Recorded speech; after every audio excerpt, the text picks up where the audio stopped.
to Raven, and I am very grateful for your presence here today. There is an urgency to bring this knowledge into the table to people from all over the world, and I hope that we as we get to know each other the next 20 classes that we have scheduled. The next 20 classes, we're going to talk about what the calendars mean in this space and time, and what is it that we can do with them, with this information. Where, how are we going to utilize this information for all of us to come and understand the mathematics of the new world, the mathematics of the last world, and the mathematics of what we call the eternal present. So what we have here for us to offer, I want to send these resources to all of you guys. There's this websites that I put together for you to just have them as references to reinforce what we talk about during every class, and just check out the facts, what I said and what other timekeepers said. And so we embark in this endeavor to decipher and debunk also a lot of the myths and theories that are going around, misinformation regarding the Mayan culture and the Mayan teachings. And the first thing I want to say, that's why I was compelled to show the video about 2012 Doomsday Prophecy by National Geographic, which is just really, it's such an authority in history and in a lot of other science that people just follow blindly, knowing or thinking and believing that everything that they see in National Geographic is true. It just really baffles me how these videos are still on for people to see and take it as a reference. So I feel by sharing that video, I'll make my case that what you hear about the Mayan people might or might not be true. And what I bring in to this platform, to these classes, is basically I am bringing what my ancestors told me, what my mom told me, what my dad told me, and what their moms and dads told them. So, what I am bringing, what I'm going to transmit to you in the next classes, the next sessions, is what we call the word of mouth. So, I'm going to share the information the same way um, I was told by my family and my elders who have been carrying this knowledge for over 66,000 years. And just by making a comparison to what National Geographic says, being the authority of in a lot of the sciences, they established that the Mayan civilization was placed in South America some 4,000 years ago. And to begin with, you know, it was from Mexico City all the way to South America, to the border of Colombia with Panama, all of Central America, and they don't even consider that uh, that it exists. So, how can we, in this new paradigm, in this new way of uh, re-sharing what has been taught for thousands of years to people from the lineage, how that being a cultural bearer, that's one of the titles, or um, yeah, titles that I have been gifted by the city of Los Angeles because of the uh, Mundo Maya Foundation, which we do a lot of activism with the Mayan people here locally and all across the world. And I have been gifted a label or title, however you want to call it, of a cultural barrier. And so, National Geographic, the History Channel, all of these entities have been misleading people everywhere. And I really want to say thank you for their work. Thank you for bringing awareness to history, but we no longer really need to keep believing what they say because it's simply not truth. So with that, I want to say we are here to learn the two calendars. One is called the Chol'ij, which is the ceremonial calendar.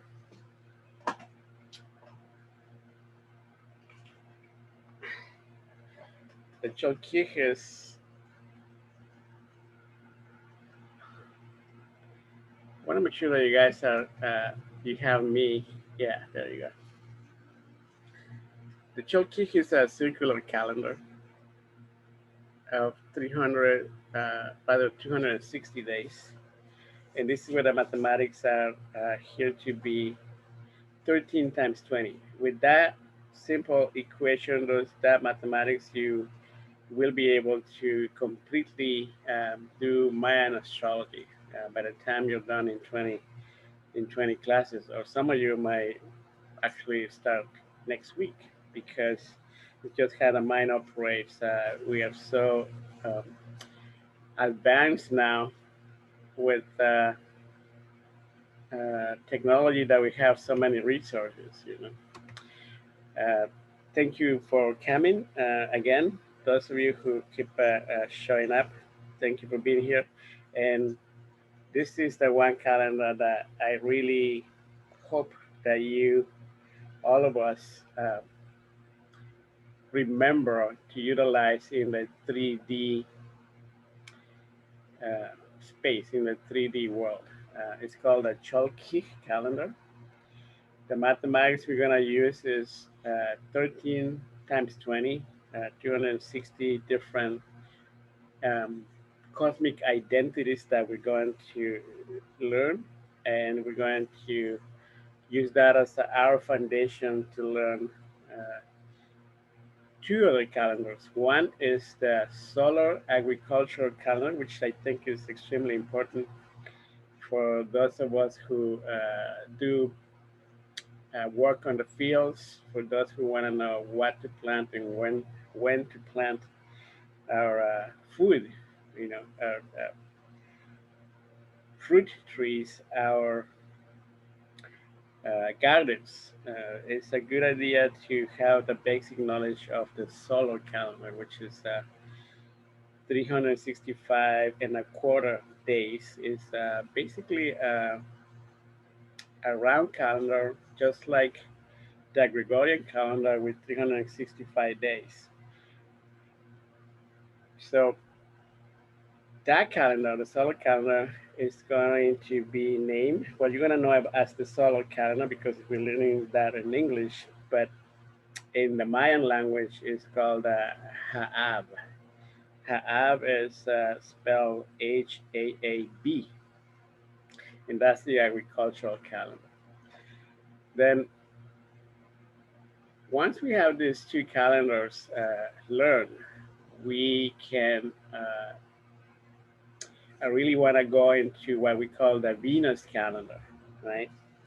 The Venus calendar is what we use in the Mayan lands to call in prosperity, abundance, and whatever that means to you. The Venus calendar we utilize to bring in what we need to manifest for our mission. In my case, my mission is here. I'm here to share messages, and I'm here to share the ancient calendar so people can utilize that technology to uh, better themselves for the purpose of service to others. So once we have the basics of the ceremonial calendar and the basics of the solar calendar, we then will be ready to delve into the Venus calendar, right? And also into what we call the six sun calendar. The six sun calendar is something that was produced by elders from the Mayan lands, elders from the second Mesa in Arizona, the Hopi elders, and elders from Tibet. So that calendar is what starts in December 22nd of 2012. And with the six sun calendar, then you can go even deeper in astrology, and then that's where you can start looking at the other systems of astronomy and astrology that are here to help humanity. For example, the gene keys, or the human design, or the i-ching, or the Vedic astrology. It's all combined into one calendar that is uh, the mathematics is 17 times 25. Okay, so I have this information for you again in the chat room. I put the resources of a couple of websites and that you can check some of these facts and really mm, see if you want to take advantage of these friends of mine. Both of them reside in Guatemala. They are being kind to me with permission to utilize this in their educational purposes. So all of you can, of course, these are all public domains that you can use. But we have some really good resources, and I'm gonna keep putting. Every week there will be something different to look at, so you have something to compare facts and between what I said and what other people say, and of course, always make your own conclusion of what you want to understand as what applies best to you in the 3D world. So for today, um, I have a guest, Sarah Mijares. She came as an observer, and she also might want to later on share something with us. Maybe not. I didn't ask her to share today, but she's a Mayan elder from Yucatan, and she is right now in that part of the world in Mexico, and she was interested in seeing uh,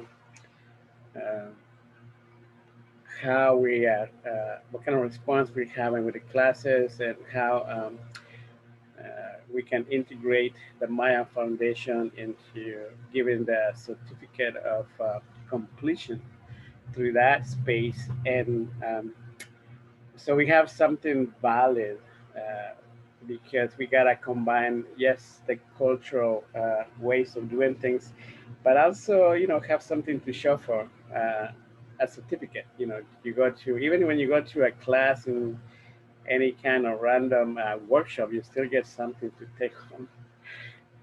Your paper, your certificate that you were able to take and complete a workshop. So we're also going to combine that part of 3D life and existence here in the US and from wherever you are. I know we have Suzanne here from Switzerland.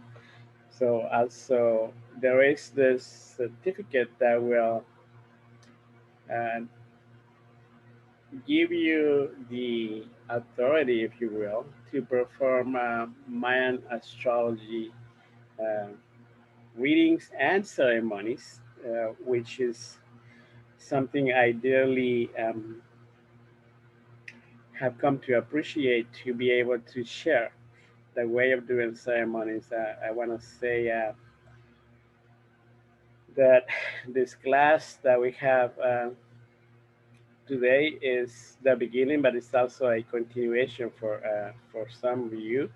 And just know that this is an open-end enrollment, so this um, videos, there's always going to be available in private way in the YouTube channel, my section of the YouTube channel, that you can always come and revisit, because you have, of course, the authority and the links to do it, to come. And I also like you to know that if there's anything else that I can be of service in while we're doing this 20 classes and from here on, and then of course that's what I'm here for. So we're gonna start. We're gonna dive right into the calendars, but I like to know if you guys have any questions so far. All of you should be able to talk. Is that correct? You have the ability to open your microphone if you want. So if you have questions, please do. Let me know. No, I'm gonna open. Let's see, where do we go from here? Okay. 1 minute.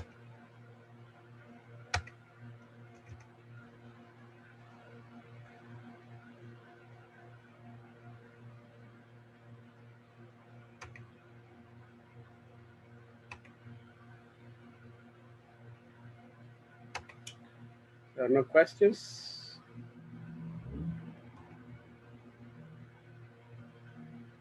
Okay. So this is one of the resources I'm giving you.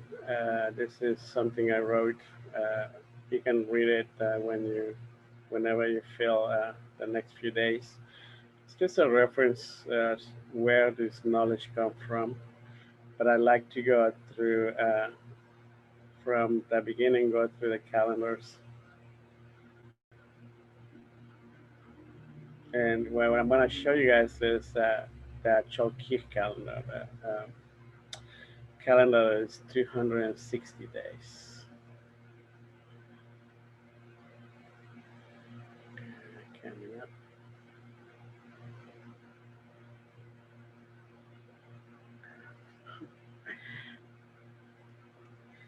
So this is what the calendar really is about. The reading instructions. How to read the Mayan calendar. First thing you do is you gotta honor yourself. Every day, really, but particularly when you're following the calendars, we're going to find out what calendar cosmic identity you start with. We all have 5 cosmic identities to start with, and 15 to follow once we delve a little deeper into the astrology aspect of the calendar. So yeah, we honor the sacred day of our beginning, our conception, our birthday, our childhood. And of course, we always honor those who are willing to help you accomplish your mission, which is something I found very interesting that people are not familiar with this concept here. When I first started living here in the US, when I talk about honor those who are willing to help you accomplish a mission, they really didn't understand that concept. So, uh, you know, yeah, I don't know what else to say about that, but really finally honor your present and future lifetimes. Okay. And I want to start with the glyphs. The glyphs of the Mayan calendar, these are the what we call the traditional way of the Mayan calendar. We start with the day of the monkey. So for traditional purposes, let's try to remember that. Let's write some notes, and of course, you're gonna have this PDF in your computer, or you actually can print it. You're authorized to print it and share it with people if you like. So this is what the Mayan calendar. When you hear about the Mayan calendar, the next question should be, which calendar are we talking about? So in this case, we are talking about the Mayan Chol'ij or Tzolk'in calendar, which is the ceremonial calendar. And this is the 13 magnetic fields. It counts from left to right. And the glyphs, they come from right to left. So we go monkey, and then we go next to the shining path. So what I said earlier about honoring ourselves, right? In daily ceremony, we really would just wake up and are grateful. And this is something that I actually wrote in 1981. And after uh, writing over 10,000 pages of the calendars, I condensed it, compacted to 52 pages. So what I'm bringing to the table here from my brothers and sisters is really a compact version of what people learn in 13 years. I was able to bring it in a way that you can learn it in 20 hours. That means 20 classes, 1 hour each, right? Still, we're gonna divide it in um, 9 months, close to 9 months. So 20 classes, bi-weekly classes, give you around 9 months. And the reason why I really wanna do that, because yes, it's only an hour of time to absorb all this knowledge, but I really would like you to have uh, at least 13 days of integration of what I'm saying. So again, these are the glyphs, the 20 glyphs, and the numbers are magnetic fields 1 through 13.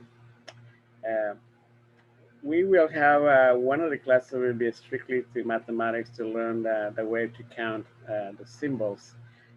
So for now, you have the knowledge by the visuals is one dot represents one and one line represents five. So you see two dots, then that's number two. If you see two dots on top of one line is 7. If you see two dots on top of two lines, that's 12, and so on.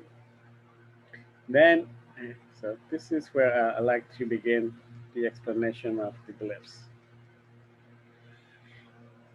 There is the Mayan glyphs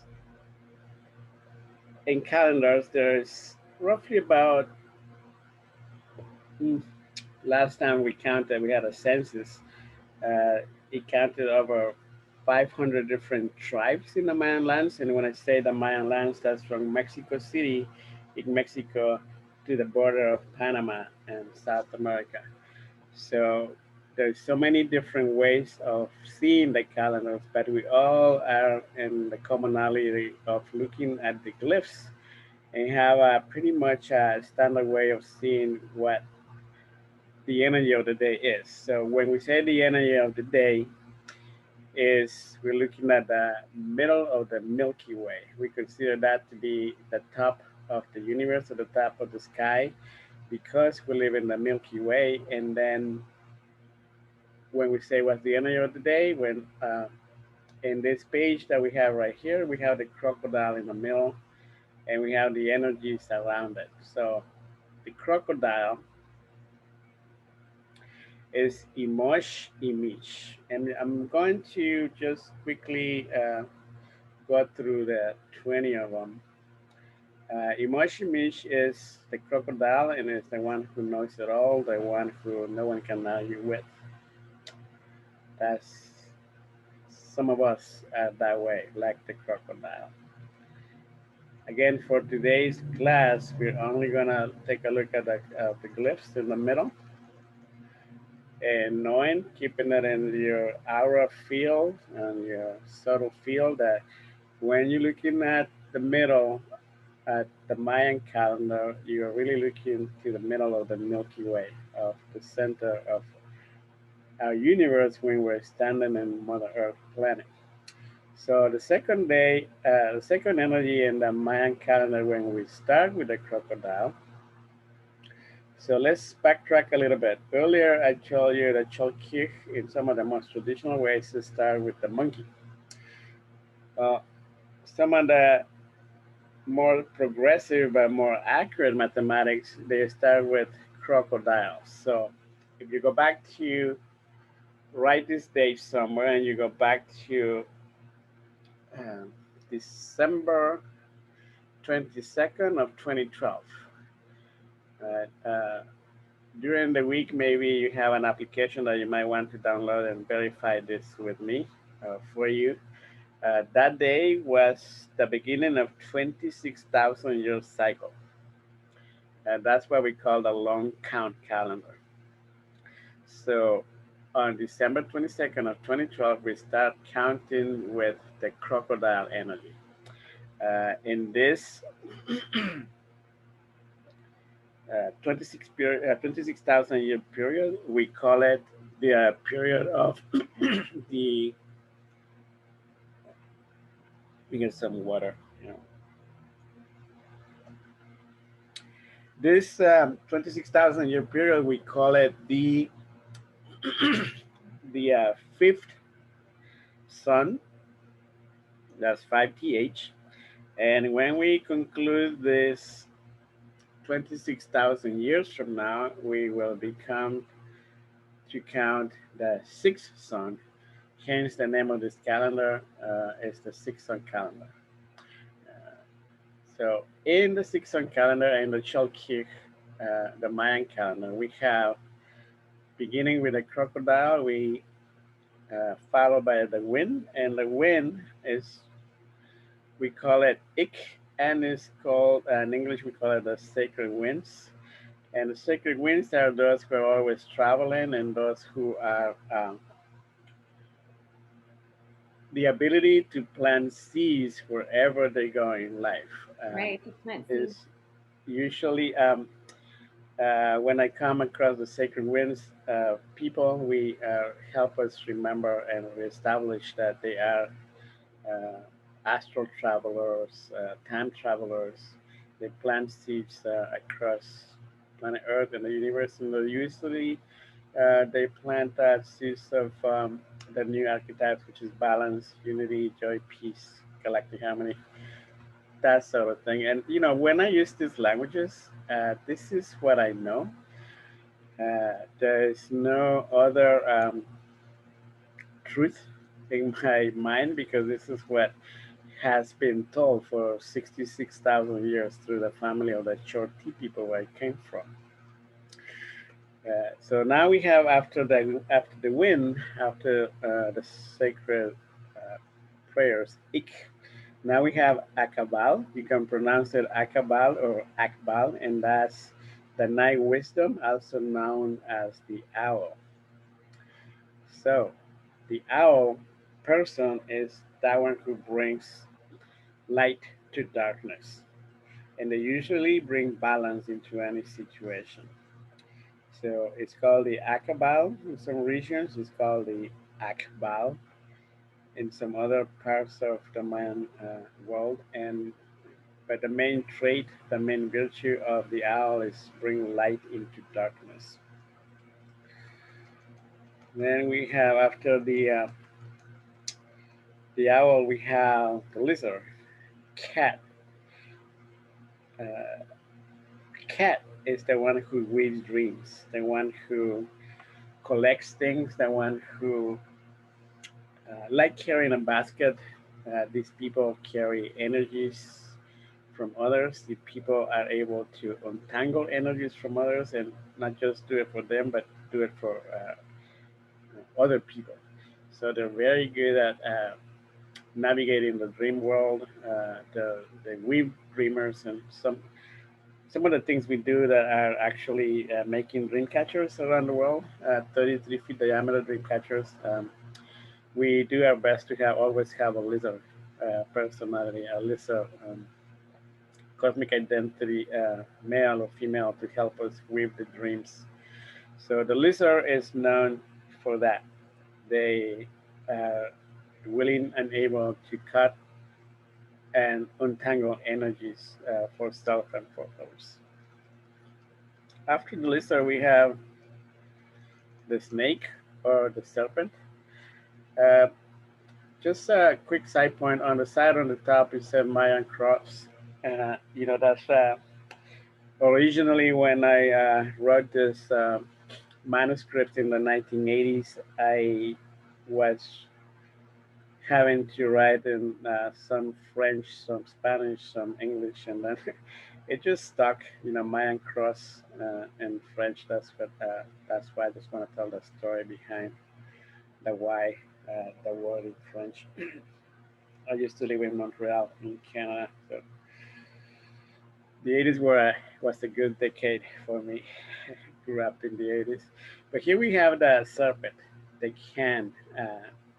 Some people symbolize this particular character as Kukulkan, the feathered serpent, or Quetzalcoatl, however you know it by.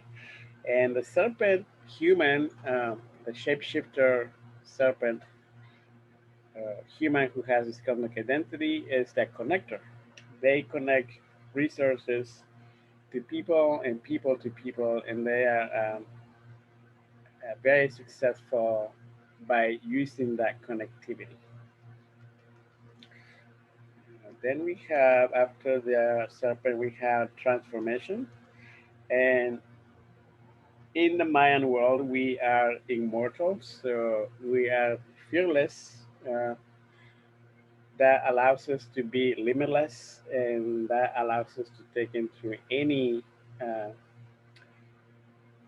endeavor, any jumping into big uh, jobs of transformation, because we know that everything passes and we are rebirth every day. We close our eyes, next morning we are a whole new person, and most of you will agree to that.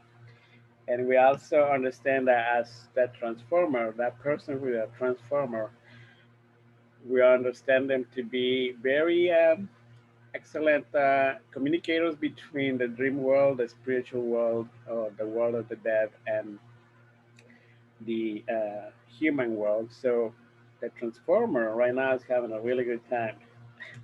With the veil being very thin in some part of the world, there is not a veil at all. And these people who are with this cosmic identity, they have a lot of vision. Uh, it's traditionally in the man world that we have 13 days cycles, right? So at this time of the year, beginning in roughly October 13th, we begin a 39 days cycle where the veil is really thin and we're able to cross between the spiritual world, the dream world, and the 3D world very easily. At the same time, the people or the beings who are in the spiritual and dream world, they're also walking among us right now. So you see things, you hear things, you dream things that are highly unusual. Don't be surprised. This is the time of the year. And then after that, we have the deer. The deer is the character who is a protector of Mother Earth. And these graphics that you have here, like I said, I was doing this in the 1980s, and these are actually my hand drawings. uh, it's just original work, and the main reason why I left it that way, I could have done something with graphics and maybe make him look more natural, but I left it that way so there's no copywriting issues. I would like anyone and everyone to have the ability to use and reproduce this book and images and PDFs, whatever I have to share for people to learn the calendars. Yeah, be free to use and whatever way they need to use. One of the things we practice in the Mayan calendars is two things, two laws. One is trust, the other one is respect. So, in that way, in that sense, you always know that the universe is going to take care of you, and as long as you respect each other, we respect each other. We don't need to worry about misuse of these things or abuse of these things. So, this is the deer. The deer is the person who sacrificed for others, but it's also a very fierce protector of Mother Earth.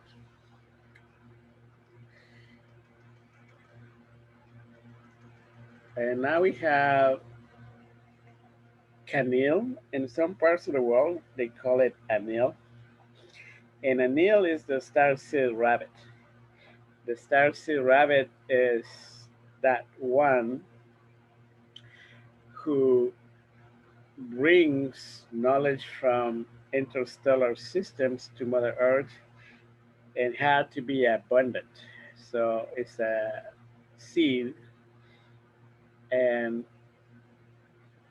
when you look at the glyph, you see the four corners and four dots, we can say.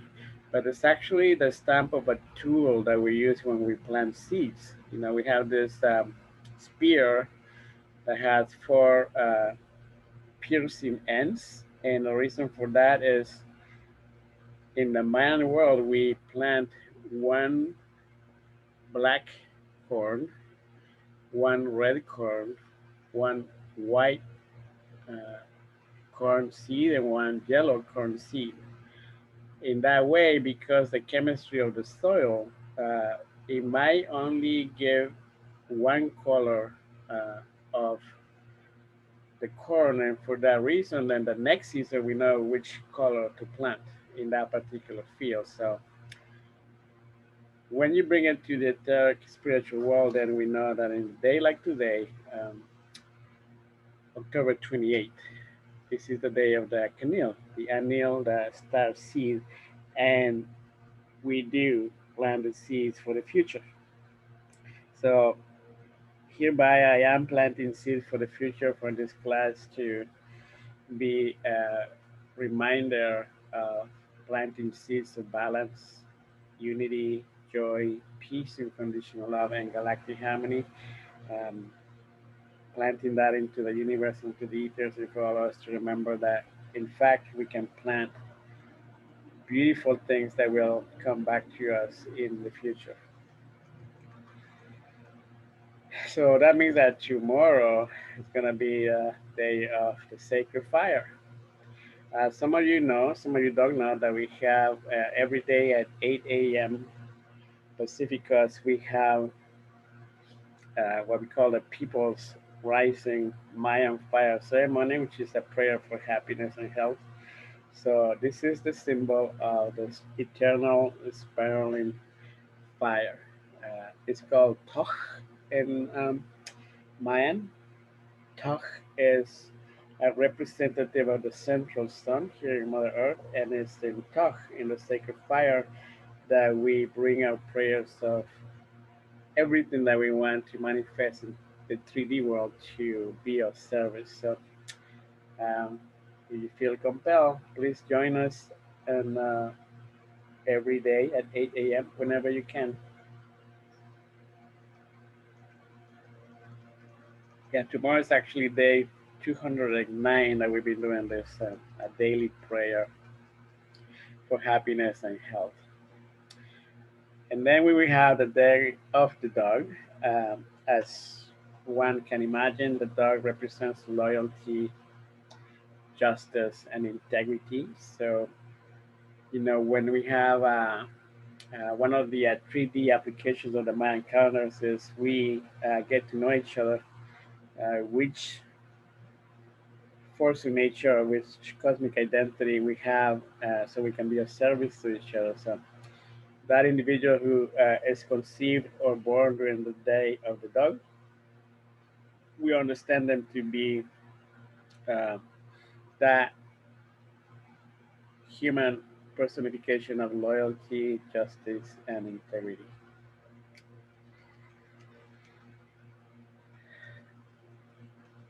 Then we have the monkey is a creator and creatress. The monkey is one of the creation stories of the Mayan people. Like I said earlier, we have Lasso tribes from Mexico City all the way to Panama. We have Lasso tribes and therefore lots of creation stories.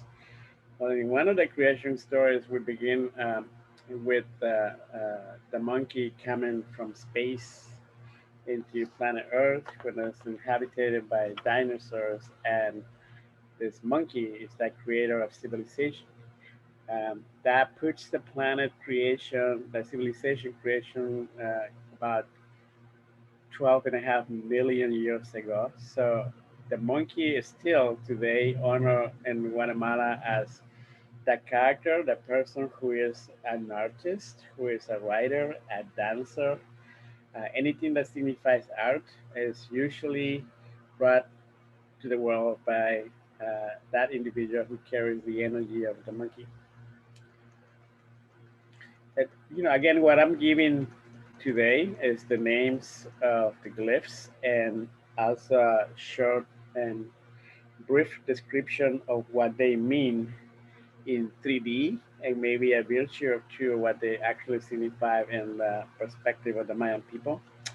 But in the chat room, there is resources, a couple of websites they're friends of mine, and one of them is actually in Spanish, but you can translate that into English. It's a wealth, it's a library of information with our brothers and sisters from the Maya Tecum in Guatemala, and also with the Four Pillars. They're both based actually in a town, a place and space that is called Lake Atitlan in Guatemala, where I hope you guys can come with me for graduation day. Maybe we'll see.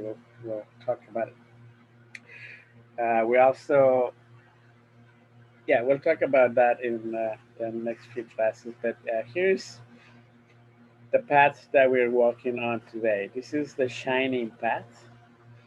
And this is an individual who is always in the state of bliss, the state of mind where you're always smiling. These characters in the Mayan world, we acknowledge them to be that they don't have to do anything except smile, and everything else gets gifted to them by the universe.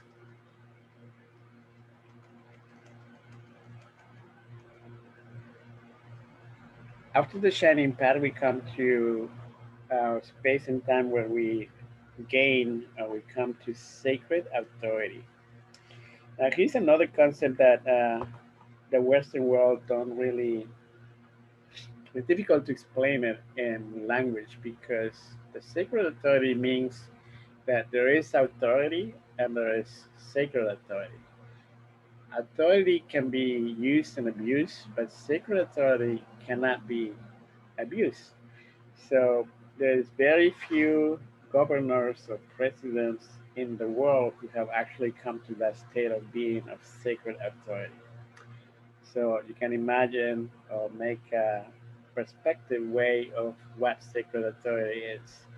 The reason why there's so very few people come to that space and time is because you don't create what people call cause and effect. There is no karma for people who are born with a sacred authority because whatever they do, if they ever do anything wrong, it just slaps them right back immediately. There's no waiting period between cause and effect. Everything happens at the same time for those individuals who carry this sacred authority. And then after sacred authority and calendar, again, we're going from right to left. That's how the calendar works when we look at it in that Chol'ij, the ceremonial way. So after that, we have the jaguar. Um, the jaguar ish really means, well, one of the meanings is female. The female nation in the Mayan world is represented by the jaguars. Why? Because they actually at one point in the word tellings of the Mayan people, the deer and the jaguar and the owl roam together. You know, and they protect. They brought light. The owl brought light to the area, and the jaguar and the deer will protect the forest and the desert and the jungles. So the jaguar still carries that night vision of the owl and the fierce protection of Mother Earth. And when I say Mother Earth, it's the protector of the female nation, protector of the elders, and protector of the children. So the individual who carries this glyph is one who is a protector.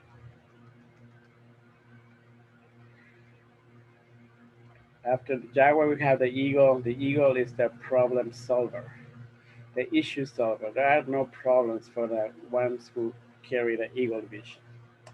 The eagle vision is an individual who can step into people's shoes and see any subject from different perspectives and come up with the best solutions available at any space and time. So egos are issue solvers.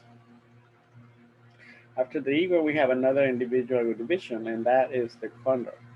The condor is what we consider in the calendar ways, the Mayan ways. The condors are the ones who dictate what's coming next or what is in the future for all of us. So the calendars are an invitation to exercise the condor within us and create the future.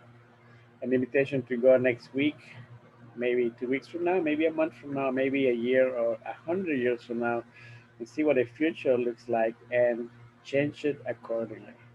And that's another subject that is difficult to accept in the mentality of today's society because some of us think that we're tampering with divine intervention when we change our future. But as we know, the future is created by our actions. Before our actions is our words. Before our words is our thoughts. And even before our thoughts is a feeling. Creates the thought, creates the word, creates the manifestation of what we want. So the Mayan calendar is an invitation to create your own future. And of course, those of us who exercise that, Conroy was, have an easier way to see the future and change it accordingly to be of service. Then after the corner, we have what we call the sacred prayers. The sacred prayers, like authority, is an individual who have the ability to bring dreams into reality very quickly. It's something like the character of a fairy world where the godmother fairy grants wishes to the people.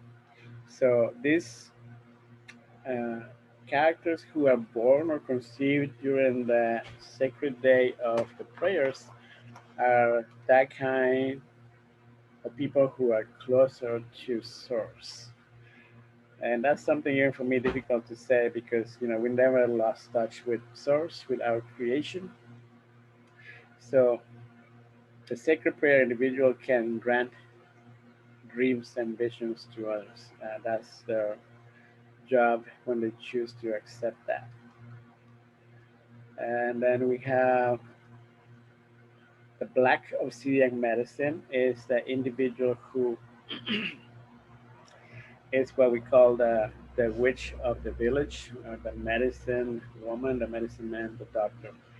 Uh, it's also represented by a black obsidian stone.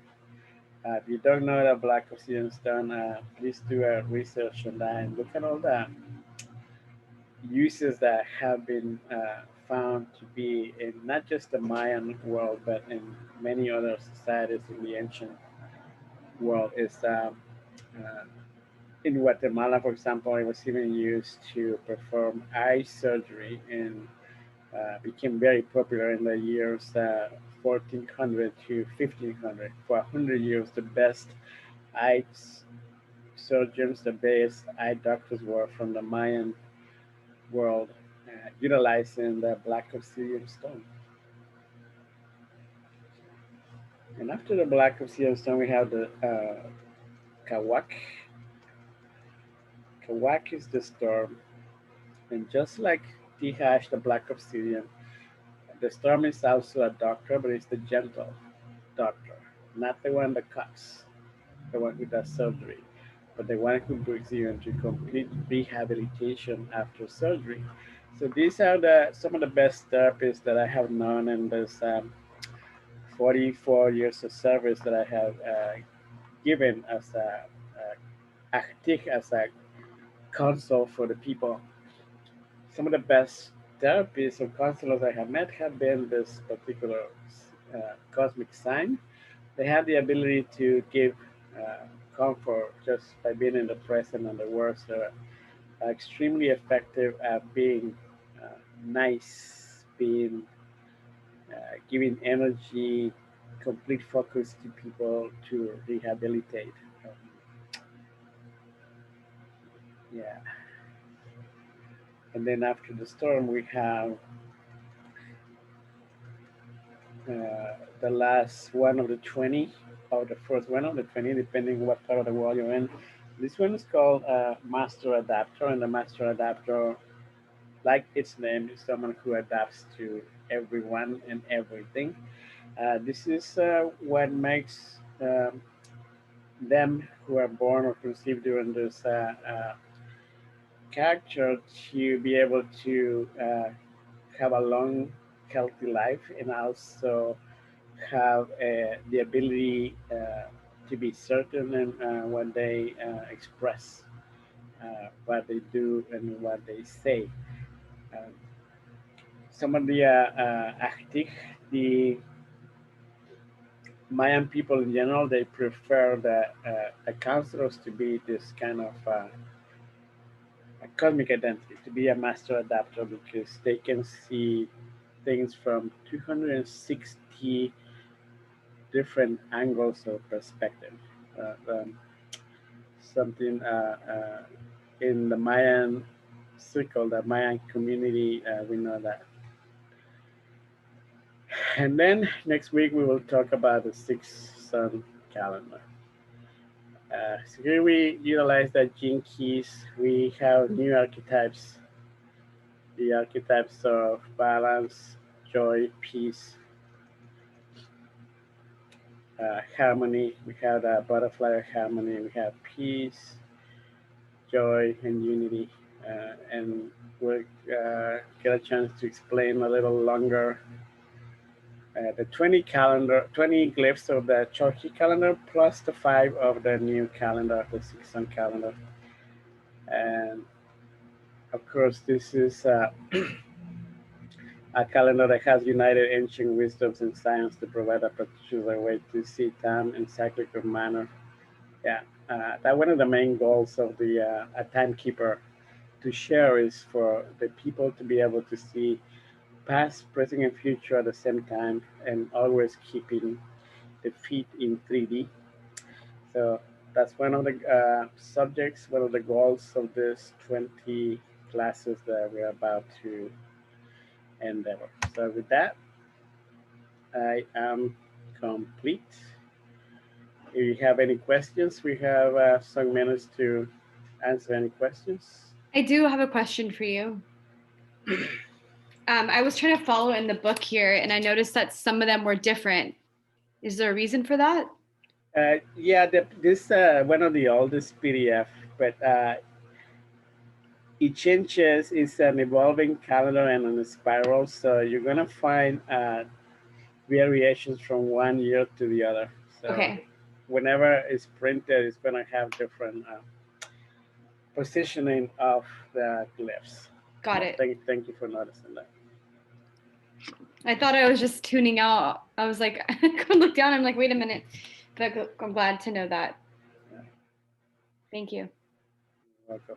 Anybody else? I have a question. We talk about the 20 glitz, and there's like there are 5 new glitz. There were other like after 2012, right? Correct.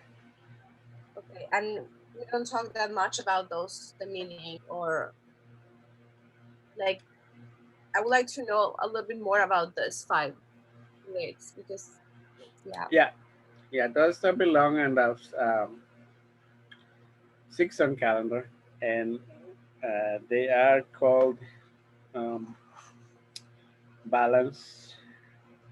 The sequence of them, it can be anybody's guess for the next 26,000 years what humanity comes first here. But according to the elders who created this system, we go from left to right. I mean, to right, from right to left, and the wheel, which uh, you guys will have one of those. You don't have it, I'm gonna ship you one of those calendars. But when you look at a crocodile on top, right? Remember we started with a crocodile. So then to the left, for humanity to get to happiness, first you gotta get the wisdom of balance. Right? So after balance comes happiness. After happiness comes unity. After unity comes peace. And finally, harmony. So according to the mathematics, we have 400 years to accomplish this, bringing the entire of humanity into a state of intergalactic harmony. But first, we gotta attain balance. So the people who are being born after 2012 are being born under this science, are being born with, they came here to establish balance. They came here to establish harmony and peace and unity and joy. So that's all they need to do. So that's the critical point I said earlier, how I really would like to uh, emphasize the urgency of this is the earlier we know what we came here to do, and if we choose to embrace that as a truth or as a fact, then the easier our life is going to get. Like, I was born and I already knew I came to be a messenger. And after 44 years of doing that, I can say with certainty that because I knew what I came here to do, I am very effective at doing it.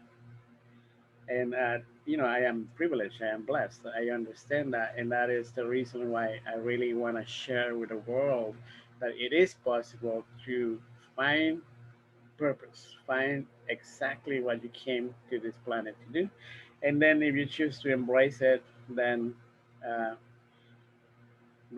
life is easier. It really is. It's, you trust and respect, and you know what you're doing, and there's nothing else to worry about it. It's really, I have to say, it's that simple. It's just not easy to embrace sometimes. Thank you for that question, Anna. Any other questions? Yes, I actually have second question. You were saying that in October 13, we got into a very thin veil of 39 days. Mhm. And I would like to understand a little bit more that, to know, because I didn't understand very well, because it's 13 cycles, right? Mhm. Yeah, so I didn't understand very well what you were trying to say. Yeah, in the Mayan calendar, we have lots of different cycles, and every cycle is a lapse of time or a calendar. So there's blocks that we follow that are called trecena. Those are, mm, like the name implies in Spanish, trecena is a cycle of 13 days. So by tradition, at this time of the year, uh, when the days start getting smaller, everything start getting darker, we're getting ready to go into the winter solstice, then we have three cycles of 13 days. That gives you 39 days where the tradition says that the veil is thin. And what that means in 3D is that, a lot of people, well, I know a few people personally that they live in the dream world and they live in the spiritual world. And when that happens, sometimes people get confused and they literally live in the spiritual world. They commune and talk to spirits all day and night. They commune and talk to the dream beings that they dream at night, day and night. In this time of the cycle of the calendar, we have 39 days where tradition says the veil is thin. So when you look at it, open your mind to think, all right, if I am a spirit, this is also my opportunity to roam around the human population. So they're literally, if you go down, I don't know, I think when I was in New York, I think I went to Central Park, and then I went to Brooklyn. And in Brooklyn, I remember seeing many, many spirits. These are the ancient spirits from the Irish and um, British and Britain wars, like the gun wars, let's say, that's still roaming around and they still come back and they haven't found peace. Like if you go to Massachusetts and you go to Salem, same thing. If you go to Louisiana, plantation time, same thing. So this is the time where the spirits come into the 3D world, and some of them get confused.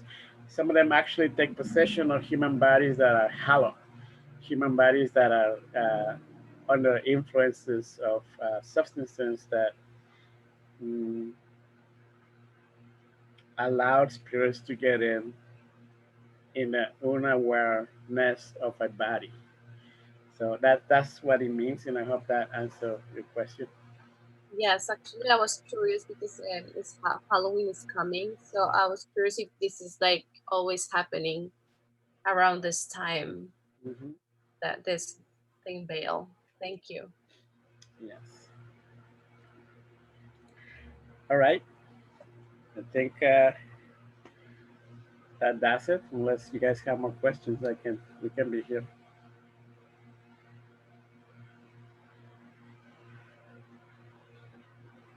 Jose, Oh, where Ida, I can get, yes, hi.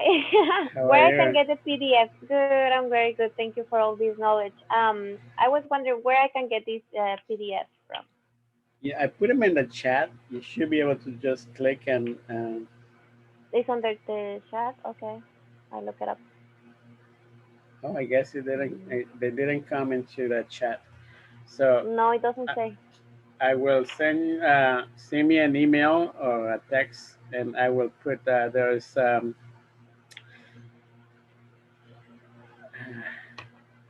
do I do this? That's weird. Let me try to do it again. That's a good point here.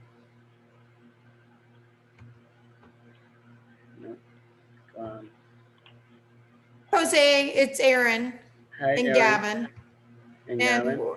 we just had a comment. I feel like it was so great that you were introducing this to us. I mean, I know a little bit, but Gavin doesn't really know much. And so this was kind of his first exposure to it. And you probably saw us behind the scenes having some conversation. It prompted some new conversations we've not had before. So, I thought that was pretty neat. And thank you for doing this. And this is exactly what we're bringing to the school. And, it's just great. So that's all I had, just a comment. Thank you. Yes, thank you. Okay, let me see, Ida. Let me try to do the chat again.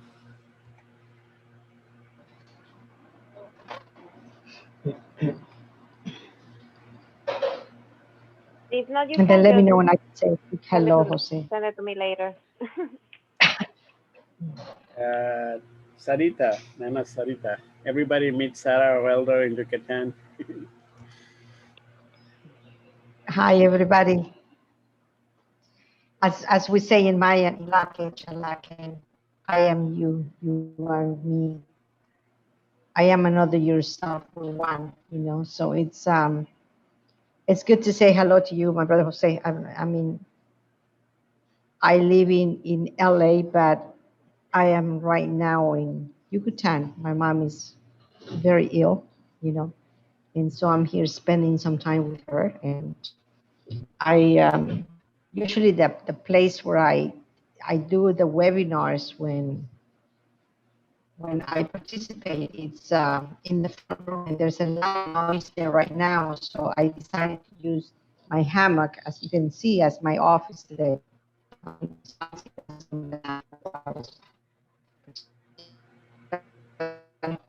Thank you so much for your teachings, Jose.